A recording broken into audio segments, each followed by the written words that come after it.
Baik, para pemirsa CTV yang dimuliakan Allah Subhanahu wa taala, kembali lagi kita di Ustaz Menjawab dan kita sudah berada di segmen terakhir ya di Ustaz Menjawab pagi ini. Dan tadi kita sempat membicarakan di sebelum jeda ya, berkaitan dengan bagaimana sosok muslim itu Nabi umpamakan dengan kurma supaya bisa bermanfaat bagi mukmin dan juga kepada selain mukmin.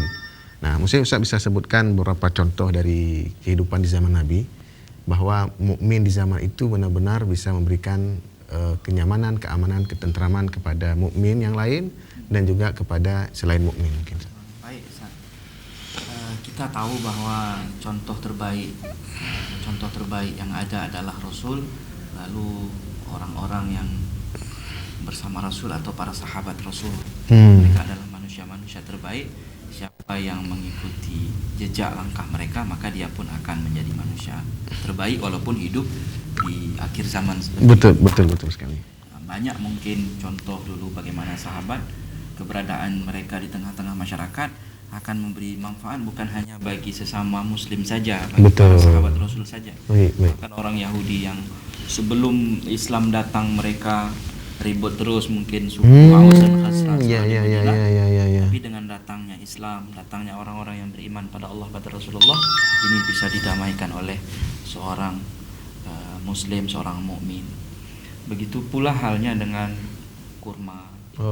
Kurma satu pohon yang dijanjikan keberkahan oleh Allah, buahnya, keberadaannya. Lagi-lagi kalau kita menanam kurma, bila ada pohon yang keberadaannya bisa merusak alam, merusak ekosistem alam, membuat kekeringan di mana-mana, belang-belang kajir ke darat mendung, yang disebabkan oleh efek tanaman yang menyedot banyak air, sedangkan kurma datang dia tidak merusak alam. Bahkan tadi di ayat itu disebutkan wa fajjarna fiha minal uyun. Mungkin saya jelaskan sedikit makna dari ayat itu. Kalau saya melihat salah satu kebun di Thailand, saya sempat pertanyakan kepada salah seorang profesor di Aceh, apakah petani Thailand itu membaca Quran atau kebetulan mereka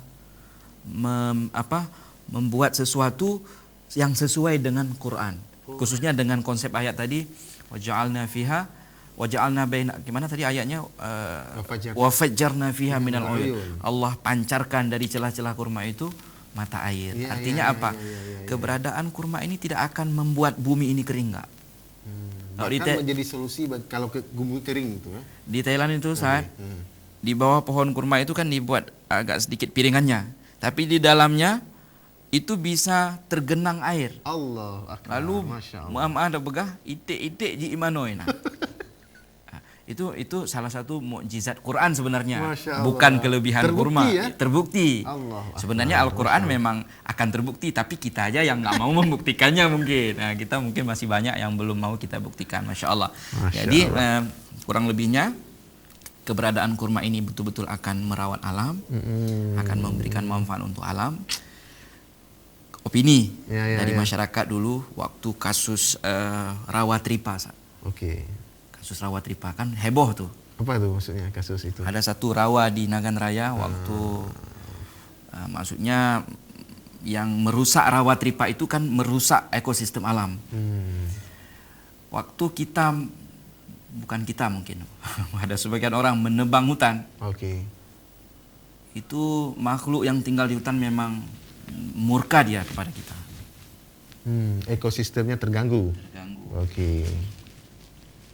Kalau kita tanami pohon-pohon yang merusak alam, itu mungkin habitat mereka juga bukan iseng. Mereka suka merusak tanaman kita yang keberadaannya merusak ekosistem alam.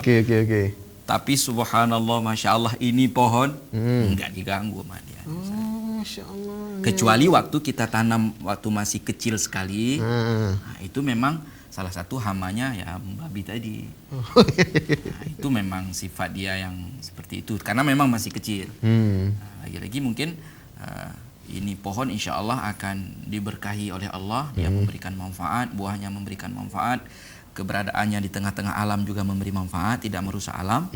Seperti itulah mungkin kita seorang mukmin umat Nabi ini, dimanapun kita berada, walaupun kita hidup di tengah-tengah komunitas non muslim pun kita Allah tidak akan Akbar. merusak Masya Allah. orang lain. Apalagi memang kita di komunitas muslim. Betul. Maka bahasa orang Islamnya hana toleransinya memang hana bak pakai sebetulnya untuk yang namanya agama besar ini. Masya Allah. Nah, itu saat kurang lebihnya. Terakhir mungkin saya ingin sampaikan kepada para pemirsa CTV yang dimuliakan Allah, yang mau membudidayakan kurma, bismillah, luruskan niat aja, luruskan niat. Paling kurang kita ingin mengamalkan salah satu daripada perintah Rasulullah tadi. Walaupun cuma dua batang sebagai hiasan rumah. Bismillah aja. Mungkin kalau ada yang mau melihat-lihat di Aceh, kita bisa datang ke kebun kurma Barbate. Saya dengar-dengar di situ pun kalau ada bapak-bapak yang di Belang Bintang, di Belang Bintang, kan 13 km dari Bandara Sultan Iskandar Muda. Mungkin ada bapak ibu yang ingin memiliki kebun kurma tapi nggak siap untuk bertani secara nyata. Saya dengar di Barbate juga mereka sudah mulai membuat kapling-kapling seperti di Jonggol di Bogor sana. Nah, kita bisa. Memang harga kalau untuk bertani kurma modalnya lumayan besar memang, karena harga bibitnya tinggi memang. Apalagi bibit yang kita impor dari Inggris yang namanya kultur jaringan. Dia cuma diproduksi di 3 negara kalau nggak salah, ada di Inggris, ada di Perancis sama Uni Emirat. Itu harga nyampe ke kita di Aceh lebih kurang 1,3 juta per batangnya. Masya Allah. Iya.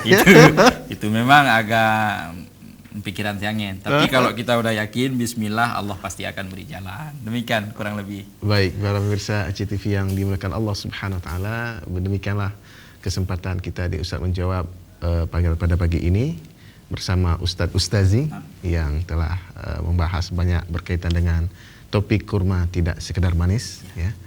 Kepada beliau kita ucapkan terima kasih banyak, dan juga kepada pemirsa CTV dimanapun Anda berada. Kita tutup dengan doa kafaratul majlis. Subhanakallahumma bihamdika asyhadu an la ilaha illa anta astaghfiruka wa atubu ilaik. Assalamualaikum warahmatullahi wabarakatuh.